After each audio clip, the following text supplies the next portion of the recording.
Hello दोस्तों, channel में आपका स्वागत है एक बार फिर एक नए वीडियो में। आज के वीडियो में हम बात करेंगे एनरोलमेंट नंबर कैसे लिया जाए। जो भी अनरजिस्टर्ड सप्लायर है जीएसटी में, यानी कि जो अपने गुड्स ई कॉमर्स ऑपरेटर के थ्रू बेचा जाता है, उसके लिए एनरोलमेंट नंबर कैसे उसको अप्लाई करना है। पहले क्या हुआ करता था कि अगर आपके पास जीएसटी नंबर नहीं होता था तो अमेजॉन फ्लिपकार्ट जो भी अगर आपको उनके थ्रू गुड्स बेचते थे तो लेकिन आपको जीएसटी नंबर लेना पड़ता था। लेकिन अब जीएसटी डिपार्टमेंट ने क्या कर दिया, जीएसटी डिपार्टमेंट ने, कि भाई अगर आपका 20 लाख से नीचे नीचे का टर्नओवर है तो आप क्या कर सकते हैं कि अपने गुड्स को ई कॉमर्स ऑपरेटर यानी कि अमेजॉन फ्लिपकार्ट के थ्रू अपने गुड्स को सप्लाई कर सकते हैं। तो दोस्तों वीडियो को हम स्टार्ट करते हैं। अब हम बात करते हैं कि enrolment number non registered supplier को जीएसटी में कैसे लेना है, जो कि अपने गुड्स को ई कॉमर्स ऑपरेटर के थ्रू बेचे जाते हैं। पहले एक नोटिफिकेशन आई थी 34/2023 जो कि 31 जुलाई 2023 को आई थी। उसमें क्या कर रहा था कि person supplying goods through e commerce operator shall be exempt from mandatory registration under CGST act even the supply of goods through e commerce operator.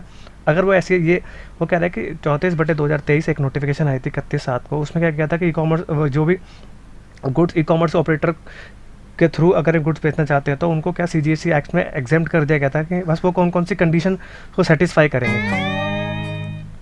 अब देखते हैं कौन कौन सी कंडीशन को सेटिस्फाई करेंगे तो वो गुड्स रजिस्ट्रेशन लेने से एग्जेम्प्ट हो जाएंगे। Such person is engaged in supply of goods through e commerce operator and such supplies are made only in one state, यानी कि यूटी। यानी कि अगर सपोज करिए कि अगर वो गुड्स बेचना चाहता है ई कॉमर्स ऑपरेटर के थ्रू तो उसको सिर्फ एक ही स्टेट में, सपोज कर मैं दिल्ली में काम करता हूँ तो दिल्ली से आ गया, दिल्ली यूनियन टेरिटरी है तो मुझे दिल्ली से अदर स्टेट में गुड्स भेजने की परमिशन नहीं मिलेगी। B, such person does not make any international supply, यानी कि वो दिल्ली से बाहर, मेरे केस में दिल्ली से बाहर अगर वो गुड्स बेचेगा तो उसको परमिशन नहीं मिलेगी। C, the said person has permanent PAN number होना चाहिए उसके पास। D, such person shall declare PAN which shall be valid on the common portal, यानी कि पोर्टल पे उसको अपना पैन जो भी वैलिड पैन होगा उसको अपने एड्रेस के साथ और कौन से स्टेट में रजिस्टर कर रहा है अब वो उसको पहले ही बताना पड़ेगा। Next point, such person has granted an enrollment number on common portal upon validation of his PAN before which he shall not make any supply through e-com। वो कह रहा है कि जब तक उसको एनरोलमेंट नंबर नहीं मिल जाता तब तक उसको गुड्स बेचने की परमिशन नहीं मिलेगी कॉमर्स ऑपरेटर के थ्रू। अब दोस्तों जुलाई में नोटिफिकेशन आया था लेकिन तब तक ये फैसिलिटी अवेलेबल नहीं थी। लेकिन अब 12 तारीख से, यानी कि अगर 12 तारीख से, अगर मैं वीडियो तो आज बना रहा हूँ लेकिन 12 तारीख से ये पोर्टल पे एक्टिवेट हो गया था। तो अब यहाँ पढ़ते हैं कि एनरोलमेंट नंबर को कैसे लेना है। ये मैं आपको प्रैक्टिकल भी करके दिखा दूंगा। ये सिर्फ मैंने सिर्फ आपको समझाने के लिए मैंने ये बनाया नोट्स। तो सपोज कर अब यहाँ पे जाइए, gst.gov.in पे जाके सर्विसेज में जाइए। सर्विसेज में जाके यूज़र सर्विस में जाके आप यहाँ पे जाएंगे generate user ID, second option unregistered applicant के लिए, यहाँ पे अप्लाई कर देंगे। अब आपको वार्निंग दी जाएगी यहाँ पे यस, अगर आप ये नो कर देंगे तो हट जाएगा, यस करेंगे तो आप नेक्स्ट पोर्ट उस पर आ जाएंगे। नेक्स्ट यहाँ पे 3 ऑप्शन मिलेंगे आपको। Are you applying for temporary ID as unregistered applicant for claiming refund और फॉर एडवांस रोलिंग। ये तो अब यहाँ पे 2 ऑप्शन आ रहे हैं इसमें, टू क्लेम रिफंड और टू अप्लाई एडवांस रोलिंग। ये आपको चूज़ नहीं करना। Next, are you applying for enrol as a supplier through e commerce operator, यहाँ पे आपको टिक करना है और यहाँ पे प्रोसीड कर देना है। प्रोसीड करके अब यहाँ पे आपको सारी चीज़ें अपनी डिटेल्स डालनी पड़ेगी। एनरोलमेंट आ गया, अपना पैन नाम डालना पड़ेगा, पैन नंबर डालना पड़ेगा, यहाँ पे अपनी ईमेल आईडी, फ़ोन नंबर, कौन सी स्टेट में है, अगर ये सेकेंडरी ईमेल है तो वो डाल देना, सेकेंडरी नंबर है तो वो डाल देना। बात करते हैं facility for the e commerce operator through whom unregistered supplier of goods can supply goods. वो कह रहा है कि ई कॉमर्स ऑपरेटर को क्या फैसिलिटी दी गई है जिससे कि वो अनरजिस्टर्ड सप्लायर को गुड्स बेचने के लिए परमिशन दे। अब वो कह रहा है GSTN has also provided APIs for eco, E commerce operator के लिए, through whom unregistered person can supply goods to integrate with GSTN to obtain detail and the facility of unregistered supplier। वो कह रहा है कि GSTN ने API यानी कि जो भी गुड्स उनको ई कॉमर्स ऑपरेटर को एक परमिशन दी गई जिससे कि वो अनरजिस्टर्ड सप्लायर की डिटेल्स ऑब्टेन करे और फैसिलिटी दे कि उनको अनरजिस्टर्ड सप्लायर को कि भाई अपने गुड्स बेच पाए।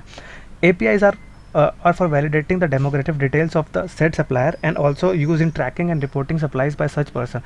वो कह रहे हैं कि APIs क्या करेंगे, जो भी वो अपने वैलिडेट करेंगे कि भाई कहाँ का कौन से लोकेशन पे है गुड्स सप्लायर का जो भी होगा और ट्रैक करेंगे उनकी लोकेशन को। अब बात करते हैं कैसे करेंगे।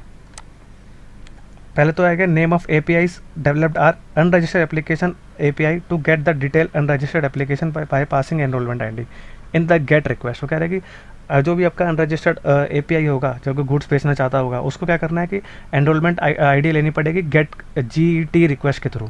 Second, unregistered application validation API to validate mobile number and email ID of the enrolment ID. वो कह रहा है कि आपका जो भी आपका एपीआई होगा उसको अपने मोबाइल नंबर और ईमेल आईडी को एनरोलमेंट आईडी से मैच कराना पड़ेगा, यानी कि उसको वो कराना, वैलिडेट कराना पड़ेगा। B, following is not worthy of the commerce operator in order to access the integrator. The commerce operator should contact any GSP, good service provider, to access the above API as the API is not publicly। वो कह रहा है कि जो ई commerce operator होगा वो good service provider को access देगा, जो कि API एक्सेस टू बता API जो भी होगा उसको एक्सेस देगा जिससे कि वो गुड्स बेच पाए। To access the API the authentication token should be obtain from the authentication API। वो कह रहा है कि जो भी होगा आपका API होगा वो ऑथेंटिकेशन लेटर ऑथेंटिकेशन ऑब्टेन करेगा API से, जो भी गुड्स बेच रहा होगा वो ऑथेंटिकेशन लेगा। For accessing the public API the authentication token should be obtain by using GSP के गुड सर्विस प्रोवाइडर क्रेडेंशियल के द्वारा ही उसको एक्सेस मिलेगा। Fourth point, an API specs for to commerce APIs are available for the developer, यानी कि under public API मतलब कि दो ई कॉमर्स ऑपरेटर अवेलेबल होंगे जो जिसके थ्रू वो बेच पाएगा, जिससे उसको सूटेबल लगेगा उससे बेच पाएगा। सेकेंड और फिफ्थ पॉइंट रहेगा, response of APIs will be based 64 encoded, no encryption is used. वगैरह कि जो रिस्पॉन्स ऑफ APIs होगा वो बेस 64 एनकोडेड के बेस पे रहेगा। तो मैंने आपको वो आर्टिकल के थ्रू समझाया था, बट मैं आपको प्रैक्टिकल बता देता हूँ कि कैसे आपको लॉग करना है। सर्विसेज में जाएंगे, यूज़र सर्विस में जाएंगे, generate user ID for unregistered applicants खोल देंगे।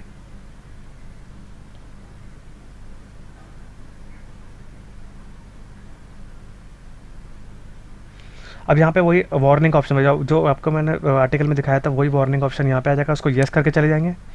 अब मैंने जो आपको आर्टिकल में समझाया था, are you applying for temporary ID as unregistered applicant for claiming refund और advance ruling, kindly select one, यानी कि आपको दोनों में नहीं जाना, इस पर क्लिक करना है। नेक्स्ट ऑप्शन पे जो मैंने आपको बताया था प्रोसीड कर देंगे।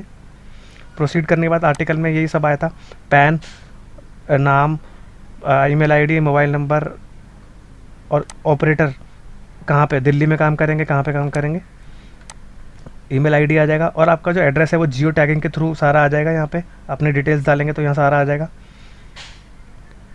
और यहाँ पे अपने गुड्स, अपने जो बिज़नेस का नाम होगा, बिज़नेस के HSN कोड होंगे, या गुड्स बेच रहे हैं तो गुड्स के, सर्विसेज बेच रहे हैं तो सर्विसेज, 5 आपको अपनी सर्विसेज या गुड्स के तो गाइस ये एक छोटा सा वीडियो जो कि डिपार्टमेंट ने आपको बहुत आसान कर दिया है अपने गुड्स ऑनलाइन बेचने के लिए GST पोर्टल के थ्रू, और आपको सर्विस प्रोवाइडर यानी कि जो ई कॉमर्स ऑपरेटर है उसको लोकेट करके और आपने बेस्ट उसको देना पाया। बस इसके केस में ये होगा कि आप इंटर स्टेट ही इंट्रा ही बेच पाएंगे, इंटर नहीं बेच पाएंगे। अपने दिल्ली में बैठा हूँ तो दिल्ली में ही बेच पाऊंगा, और उसके अलावा और कहीं नहीं बेच पाऊंगा। तो भाई ये बहुत, और जिसका टर्नओवर 20 लाख से नीचे होगा उसके लिए ये एप्लीकेबल होगा। तो भाई ये था एक छोटा सा वीडियो। इस वीडियो में कुछ भी अच्छा लगा हो तो मेरे चैनल को लाइक, सब्सक्राइब और शेयर करिए, और बेल आइकन भी प्रेस कर दिए, जिससे कि मैं आपके लिए ऐसे ही वीडियोज़ लेके आता रहूँ।